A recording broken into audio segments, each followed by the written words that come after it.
รัทธาญาติโยมมาถึงวัดวาศาสนา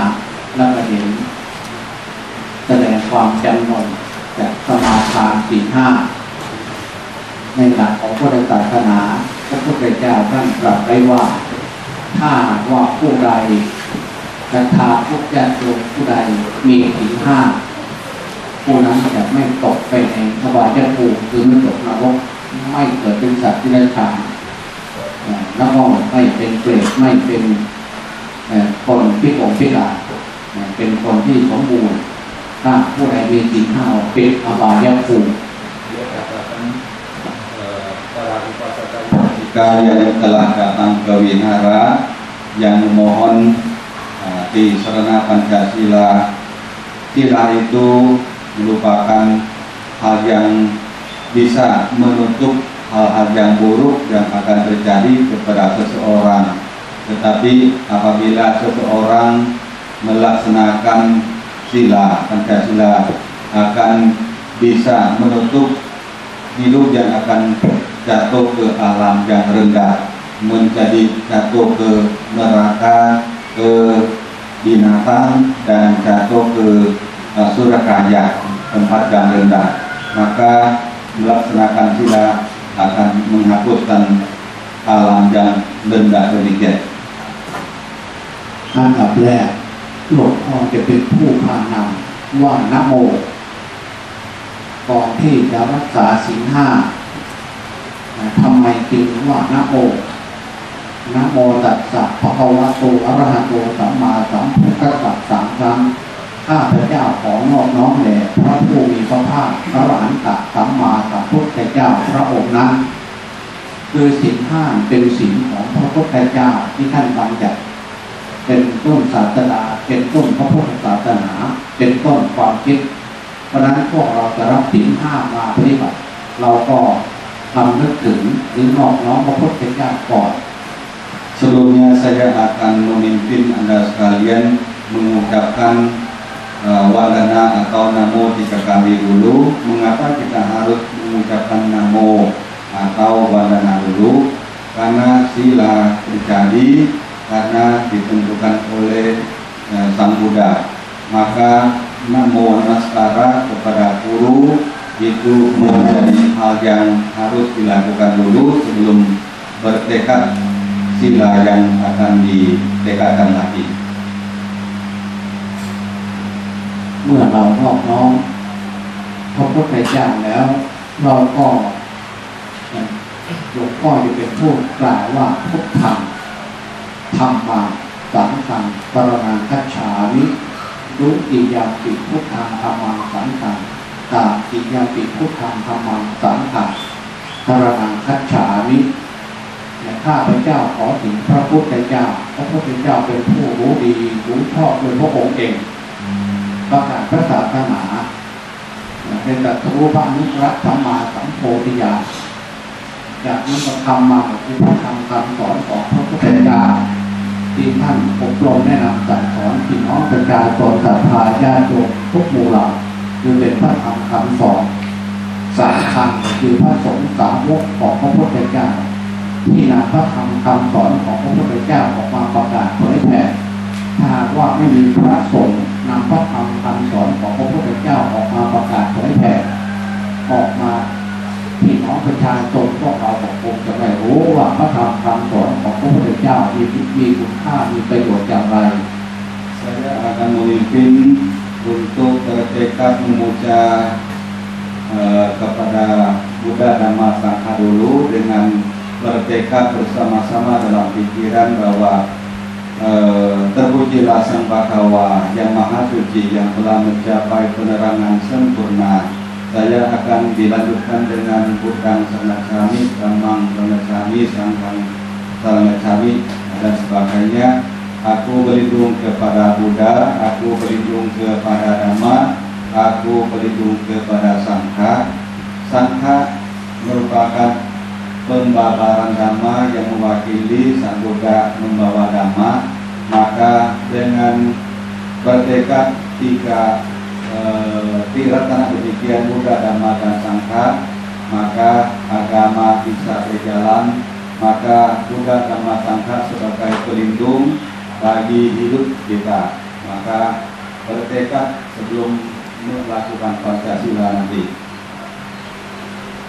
พวกเรายืนยันถึง3 ครั้ง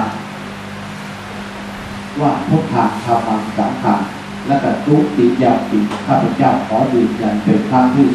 2ตาติยมปิพุทธังธัมมังสังฆังสรณังคัจฉามิพวกข้าพเจ้าขอยืนยันเป็นครั้งที่ 3ว่าจะยึดพระพุทธเจ้าพระธรรมพระสงฆ์เป็นสรณะเป็นที่พึ่งคือยึดผู้ดีเป็นท่านผู้ปฏิบัติดีปฏิบัติชอบตัวหลักธรรมคำสอนของพุทธะที่เราได้ศึกษาและได้ศึกษาดูแล้วว่าเป็นหลักธรรมคำสอนนำความสุขมาให้กับพวกเราผู้ปฏิบัติเพราะนั้นเราจึงขอยอมรับนับถือยึดพระพุทธเจ้าพระธรรมพระสงฆ์เป็นสรณะเป็นที่พึ่งหลักถึง3 ครั้ง Yang akan bertekad lagi untuk kedua kalinya, aku berlindung kepada Buddha, aku berlindung kepada Dhamma, aku berlindung kepada Sangha. Ini yang kedua kalinya. Apabila kita bertekad kepada Buddha, Dhamma, dan Sangha, akan memperkuatkan keyakinan kita kepada Buddha. Dan untuk ketiga kalinya juga bertekad diucapkan bersama, aku berlindung kepada Buddha, Dhamma, dan Sangha. Itu menjadi perlindungan yang amat penting. จากนั้นหลวงพ่อจะเป็นผู้นำกล่าวศีลเป็นข้อปานาติปาตาเวรมณีสิกขาปะทังสมาธิยามิข้าพเจ้าจะงดเว้นในการฆ่าเพราะว่าการฆ่าคนอื่นถ้าเราไปฆ่าเขามีความรู้สึกอย่างไรถ้าเขามาฆ่าเราฆ่าพ่อแม่พี่น้องวงศาคณาญาติของเรามีความรู้สึกอย่างไรเพราะนั้นหลักธรรมคำสอนของพระพุทธเจ้าท่านบอกว่าให้เอาใจเขามาใส่ใจเราเอาใจเราไปใส่ใจเขาในเมื่อเราไปฆ่าเขาก็ทุกข์ใจเขาก็เดือดร้อนในเมื่อเขามาฆ่าเราก็ทุกข์ใจเขาก็เดือดร้อนเช่นเดียวกัน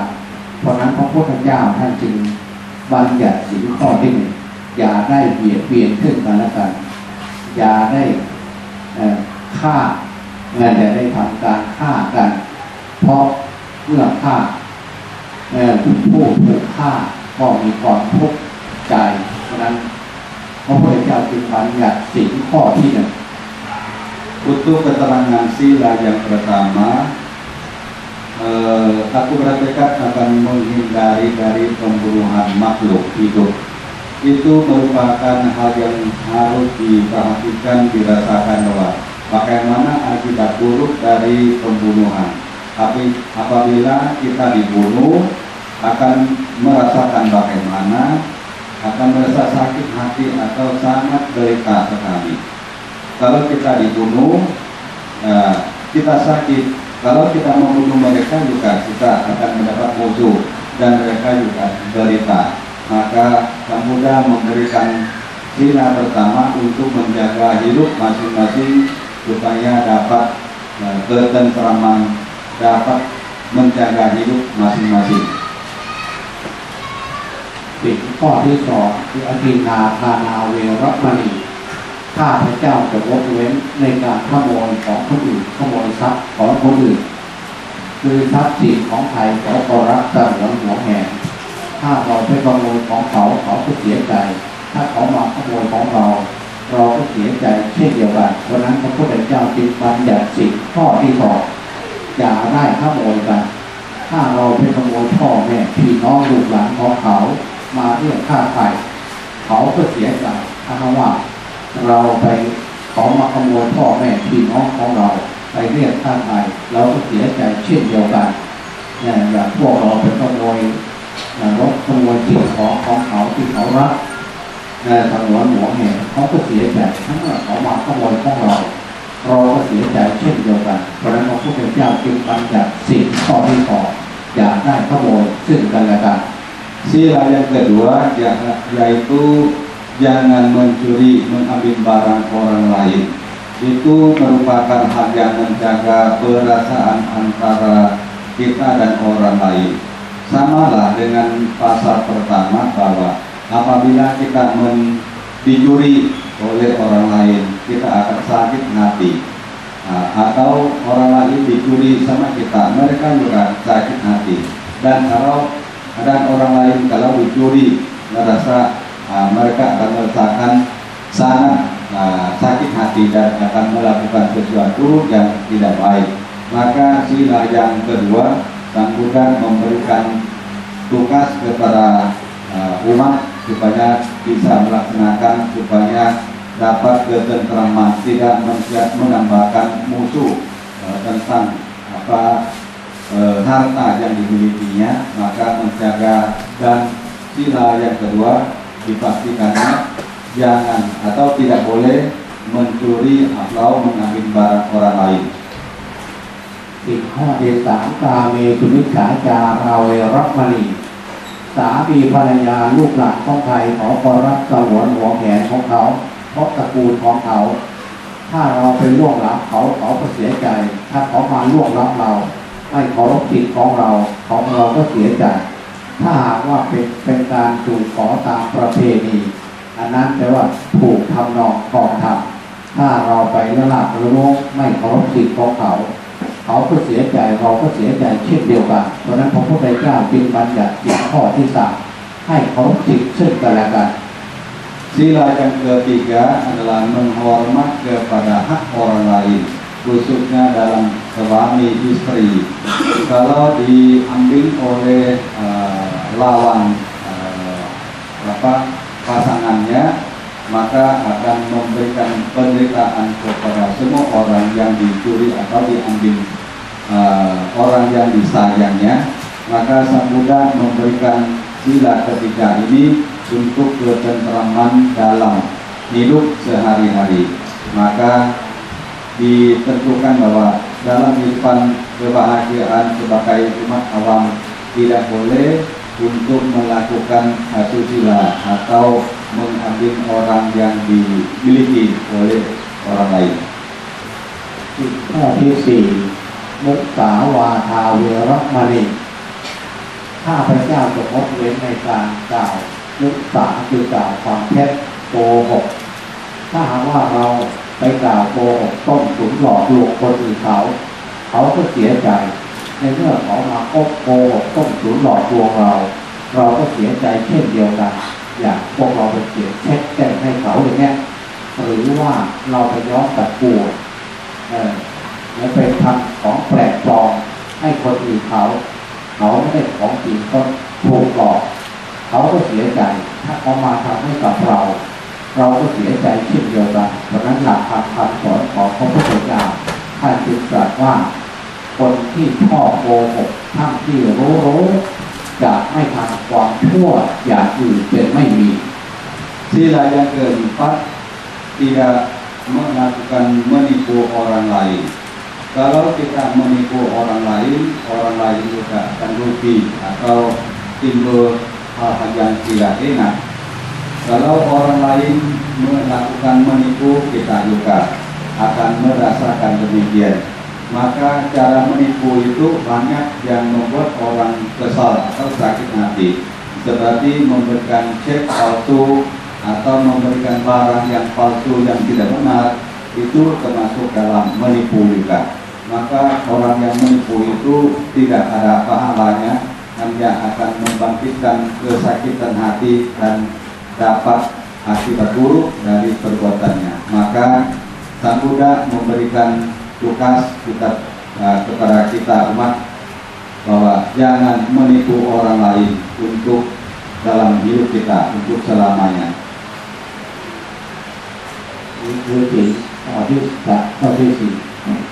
สิ่งข้อที่ห้าสุราเมรยมัชฌะประมาท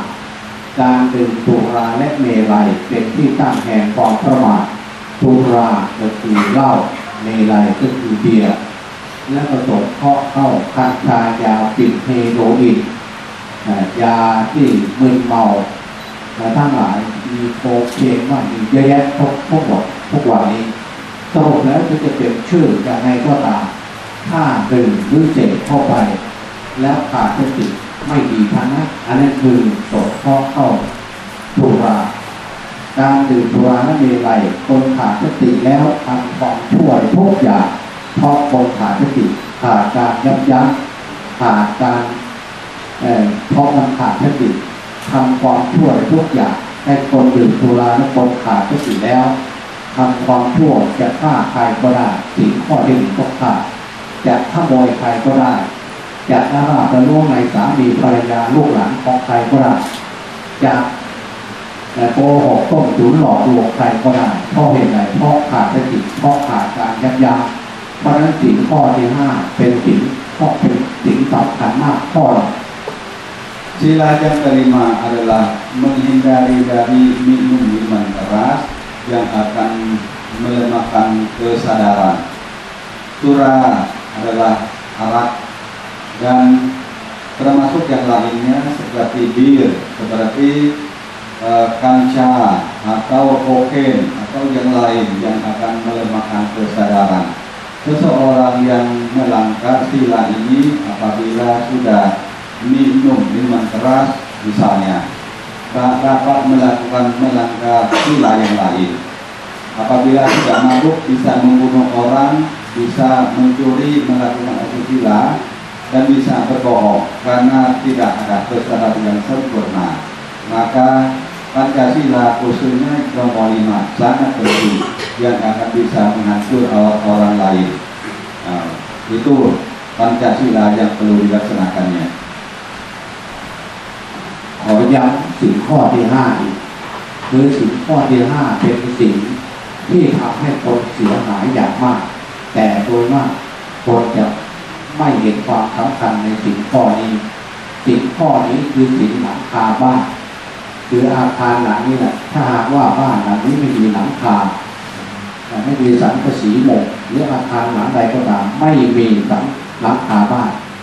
ฝนตกมาก็เปียกเสียหายเวลาแดดออกก็เสียหายนี้เหมือนกันถ้าคนขาดสติแล้วเสียหายหมดทั้งตัวถึงจะมียศถาบรรดาศักดิ์สูงขนาดไหนร่ำรวยสูงขนาดไหนถ้าหากว่าคนเป็นบ้าเสียอย่างคนขาดสติเสียอย่างคนนั้นไร้คุณค่าไร้ประโยชน์ไม่มีประโยชน์ในชุมชนสังคมไม่มีประโยชน์ในครอบครัวเพราะเหตุใดเพราะคนขาดสติDitegaskan sekali lagi bahwa Pancasila nomor 5 ini sangat penting karena sebagai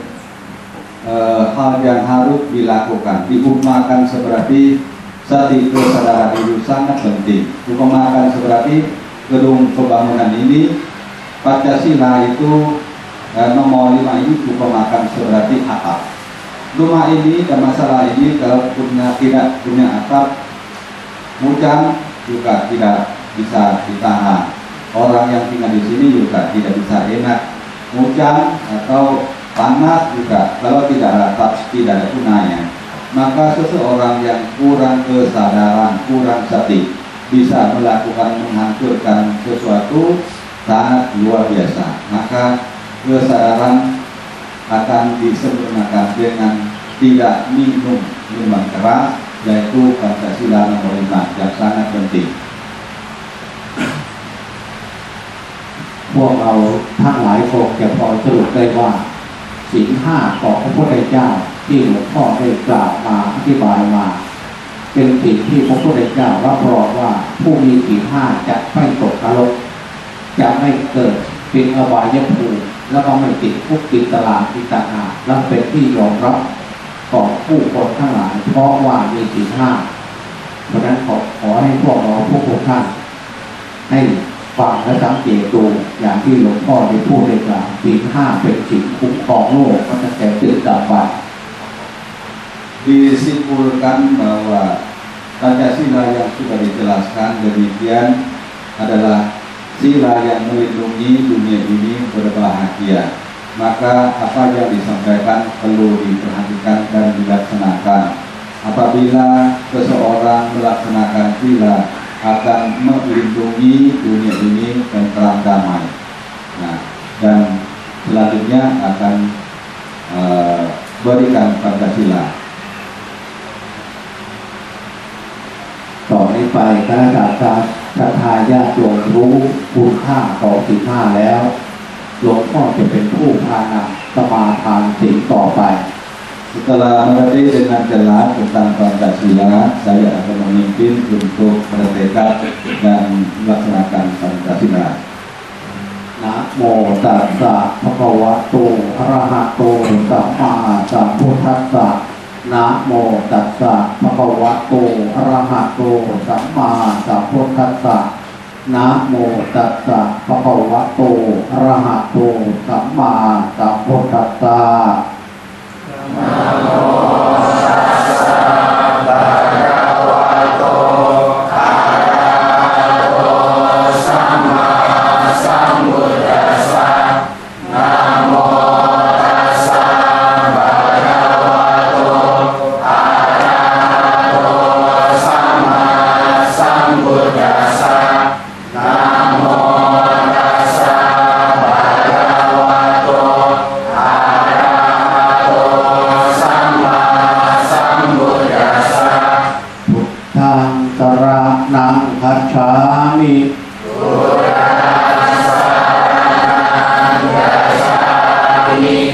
ธัมมังสรณังคัจฉามิธัมมังสรณังคัจฉามิสังฆังสรณังคัจฉามิสังฆังสรณังคัจฉามิทุติยมปิพุทธังสรณังคัจฉามิทุติยมปิพุทธังสรทุติยมปิธัมมังสรณังคัจฉามิทุติยมปิธัมมังสรณังคัจฉามิทุติยมปิสังฆังสรณังคัจฉามิทุติยมปิสังฆังสรณังคัจฉามิตาติยมปิพุทธังสรณังคัจฉามิตาติยมปิพุทธังสรณังคัจฉามิตาติยมปิธัมมังสรณังคัจฉามิตาติยมปิธัมมังสรณังคัจฉามิตาติยมปิสังฆังสรณังคัจฉามิตาติยมปิสังฆังสรณังคัจฉามิติสรณะธรรมานังนิธิตังอานาติปาตาเวรมณีสิกขาปะทังสมาธิยามิอานาติปาตาเวรมณีสิกขาปะทังสมาธิยามิอภินนาดานาเวรมณีสิกขาปะทังสมาธิยามิอาภินนาดานาเวรมณีสิกขาปะทังสมาธิยามิตามิสุภิกขาจาราเวรมณีสิกขาปะทังสมาธิยามิตามิสุภิกขาจาราเวรมณีสิกขาปะทังสมาธิยามิมุสาวาดาเวรมณีสิกขาปะทังสมาธิยามิมุสาวาดาเวรมณีสิกขาปะทังสมาธิยามิสุรามิระยะมัชฌะปมาทานาเวรมณีสิกขาปะทังสมาธิยามิสุรามิระยะมัชฌะปมาทานาเวรมณีสิกขาปะทังสมาธิยามิอิมานิปัญจสิกขาปะทานิ ทีเลนะทุกขติยันติทีเลนะโภคสัมปดาทีเลนะนิพุติยันติตัตมาทีลังวิโตทาเย